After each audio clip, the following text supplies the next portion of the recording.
నవ్వుతా చెప్పాలి బాయ్. ఇదిగో ఈ బ్రిడ్జే హింట్ అనమాట. నేను ఎక్కడున్నానో తెలిస్తే కామెంట్ చేసేయండి. నేనైతే ఫర్ ద ఫస్ట్ టైం ఈ రోజు వందే భారత్ ఎక్స్ప్రెస్ అయితే ఎక్కాను. మిగతా ట్రైన్స్ తో కంపేర్ చేసుకుంటే లగ్జరీస్ గా ఇంకా ప్రీమియం గా అనిపించింది ఈ ట్రైన్. వందే భారత్ లో విండో సీట్ ఇదిగో. మీ కష్టం పగవాడికి కూడా రాకూడదు గురుగారు. వన్స్ ట్రైన్ స్టార్ట్ అయిపోతే డోర్లు ఆటోమేటిక్ గా క్లోజ్ అయిపోతాయి అనమాట. ఆ ధైర్యంతో బయట ఉన్న ఒక అంకుల్ ఫ్లయింగ్ కిస్ ఇచ్చాను. ఇంగ్లీష్ పేపర్లు పెద్దగా సేల్ అవుతున్నట్లేవు. హోల్సేల్ లో తక్కువ రేటు కొని సీట్ ఒకటి వేసేసే ట్రైన్ లో. ఈ ఇంగ్లీష్ పేపర్ కూడా ఆల్ లేడీస్ లాంటిది, అందంగా ఉంటది అని అర్థం కాదు.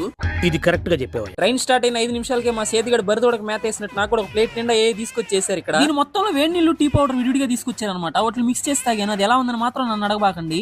పొట్టోడికి దోలు తీరిపోయింది. వందే భారత్ అన్నాడు, నా విండో సీట్ దొబ్బేసి ఫుల్ గా తినేసి నిద్రపోతున్నాడు. నా మీద వాటర్ కొట్టి అయితే నన్ను నిద్రలేపేశారు. ఈ షార్ట్ కి లాంగ్ వీడియో కూడా ఉంది. అది కావాలంటే ఈ షార్ట్ కి లైక్ చేసి కింద కామెంట్ చేయండి. ఉంటా బాయ్.